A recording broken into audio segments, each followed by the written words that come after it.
So welcome to new vlog और video you can say. जैसा कि आपको पता है ये मेरी वर्ना 2010 डीज़ल है और आज मैंने एक प्रोडक्ट मंगाया है जो कि ये है लिक्वी मोलिका डीज़ल पर्ज। और आज की इस वीडियो में मैं इस पर्ज को अपने ऑलमोस्ट एम्प्टी टैंक में इसे डालूँगा और उसके बाद कुछ किलोमीटर्स ड्राइव करूँगा और उसके बाद देखते हैं कि क्या इससे रियली कार की परफॉर्मेंस और जो आवाज़ है वो बेटर होती है। तो अभी मैं आपको कार की मैं इसे यहाँ रख देता हूँ। Actually let me just put aside. Okay, अब मैं आपको इसकी आवाज़ सुना देता हूँ फर्स्टली कि कार की क्या आवाज़ है अभी, और बाद में मैं आपको इसकी आवाज़ सुनाऊँगा। So firstly we are going to unlock the car. ये मैं काफ़ी दिनों से खोल रहा हूँ, चूँकि पुरानी कार होने की वजह से इसकी नॉइज़ लेवल काफ़ी बढ़ गए हैं। ये रहा इग्निशन और हियर वी गो। तो ये हमारी कार की कुछ अभी ऐसी आवाज़ आ रही है। मैं आपको बाहर से भी एक सर्टेन डिस्टेंस से दिखा देता हूँ और उसी डिस्टेंस से मैं दोबारा दिखाऊंगा, ठीक है। तो ये देखिए, ये नॉइज़ लेवल अभी हमारे कार की है। तो सिंपली मैं करने क्या वाला हूँ, जैसा कि आपको मैं दिखा दूँ कि फ्यूल लेवल काफ़ी लो है अभी। इस लिक्वी मोली के पर्ज को मैं इसके अंदर फ्यूल टैंक में अपने डालूँगा और एटलीस्ट उसके बाद हम देखेंगे कि क्या होता है। तो ये मैं ट्राई करके अभी डाल ही देता हूँ एक्चुअली। Why wait. तो फर्स्टली मुझे आई थिंक इंजन ऑफ कर देता हूँ मैं, चूँकि you know fuel tank engine को करते हैं ऑफ। ओके, और here is the fuel lid.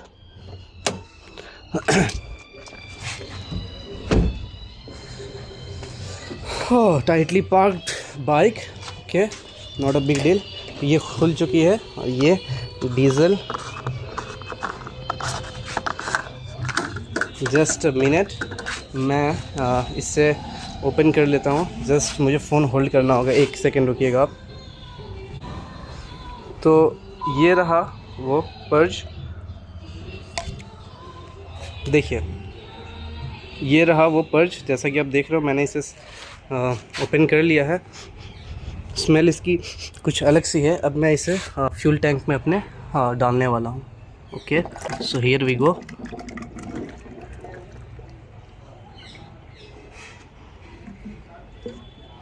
तो ये पर्ज ऑलमोस्ट सारा ही फ्यूल टैंक में चल गया है, कुछ वेस्ट भी हुआ है।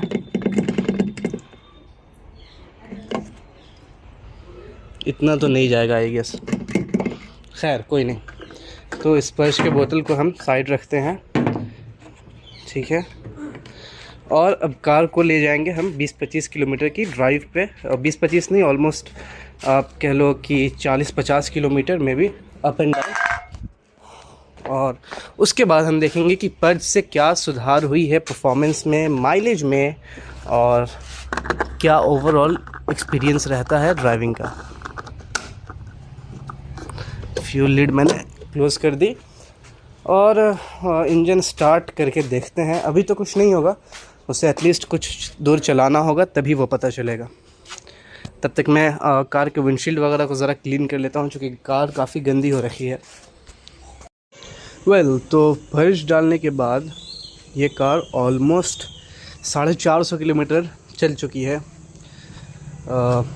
जैसा कि आप कंडीशन देख रहे हैं कार की, काफ़ी गंदी हो रखी है। This car has been driven more than 400 kilometres, partly by me and my cousin. So पहले आप कंडीशन देखिए कार की। तो इसमें ऑलमोस्ट फुल टैंक हुई थी गाड़ी की और काफ़ी गंदी हो रखी है। अभी गाड़ी मैंने धुलाई भी नहीं है। तो अब इस कंडीशन में मैं आपको बताता हूँ कि क्या इम्प्रूवमेंट्स देखने को मिले हैं मुझे। इंजन की नॉइज़ डेफिनेटली कम हुई है, परफॉर्मेंस बेटर हो रही है। बहुत एक्सट्रीम आपको नहीं समझ में आएगा अगर आप हमेशा गाड़ी चलाओगे, तो जैसा जैसा मुझे समझ आ रहा है वैसा समझ आएगा कि हाँ, परफॉर्मेंस में वो एक क्विक रिस्पॉन्सनेस बढ़ गई है। माइलेज मैंने चेक नहीं किया है, बट डेफिनेटली आई फील कि इंक्रीज़ हुई है। बहुत ज़्यादा नहीं, लेकिन डेफिनेटली एक आधे किलोमीटर से तो ज़रूर, 1.5 किलोमीटर मे बी 1 किलोमीटर से इंक्रीज़ हुई है। क्योंकि फ्यूल लाइन काफ़ी दिनों से साफ़ नहीं हुई थी और ये फ्यूल ऑलमोस्ट, मैं पहले आपको गाड़ी की आवाज़ सुना देता हूँ, क्योंकि बिफ़ोर एंड आफ्टर आप देखेंगे तो आपको समझ में आएगा।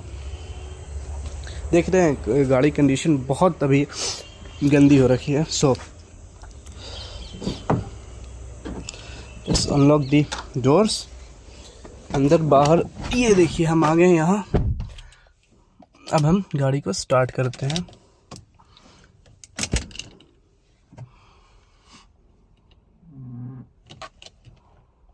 Let's go.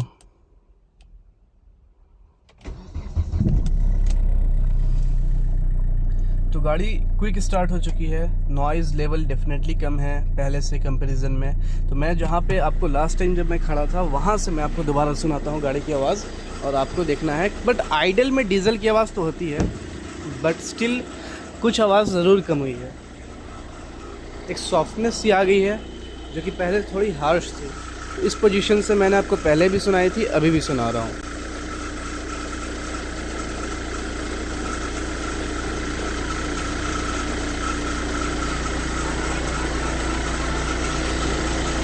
वेल, तो चलते हैं कार के अंदर।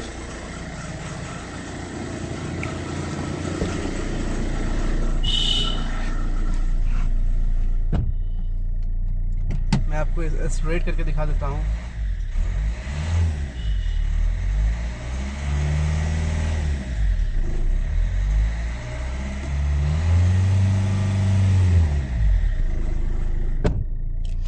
चलिए अब इंजन को ऑफ करते हैं और आपसे कुछ बातचीत हो जाए। तो सवाल आता है कि क्या आपको पर्ज अपने डीजल कार में यूज़ करनी चाहिए। तो डेफिनेटली देखिए, अगर आपकी कार पुरानी है और कभी भी आपने इंजेक्टर का काम नहीं कराया है तो डेफिनेटली आपको एक बार पर्ज यूज़ करना चाहिए। काफ़ी कॉस्टली नहीं आती है, 1000 के अंदर ही आती है, 600-700 रुपये में आपको मिल जाएगी। और उसको जब आप यूज़ करोगे, अगर आपकी कार बहुत ज़्यादा गंदी है तो डायरेक्ट फ्यूल लाइन में आप उसे यूज़ कर सकते हैं। अगर आपकी कार बहुत ज़्यादा बुरी स्थिति में नहीं है, अच्छी स्थिति में है, तो आप उसे टैंक फुल करके आप एक लंबे जर्नी से पहले उसे टैंक में डाल दीजिए और उसको पूरी फ्यूल को ड्राइव करिए।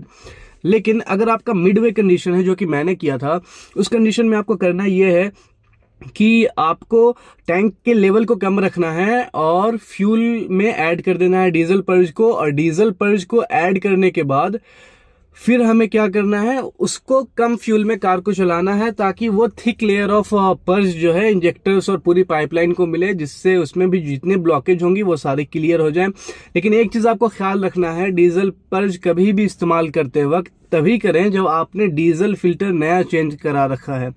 अगर आप ये गलती करते हैं कि अगर आपने पुरानी डीजल फिल्टर से ही यूज़ कर लिया डीजल पर्ज, तो वो आपके खर्च को अपोजिट कर देगा।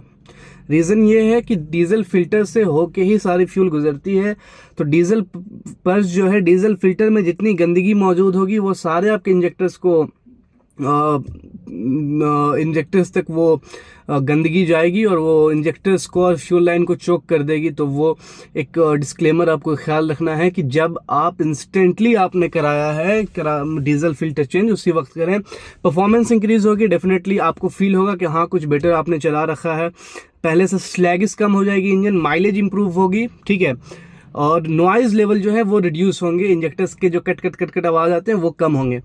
और उससे बेटर आपको अगर करना है तो डीजल एडिटिव्स आती हैं। मेरा जैसे कि BS4 कार है, तो BS4 में ल्यूब्रिकेशन के लिए जो अमाउंट होती है वो आजकल पेट्रोल्स में, डीजल्स में नहीं आ रही है। पहले रहती थी, अब कम हो गई है। तो डीजल पर्ज, तो इंजेक्टर क्लीन कर लिया डीजल पर्ज ने। और डीजल एडिटिव्स बहुत सारी कंपनीज की आती है, लिक्वी मोली की भी आती है। जो मैंने लिक्वी मोली, एक जर्मन ब्रांड है, उसी का पर्ज यूज़ किया था, आपको भी वही रिकमेंडेड है।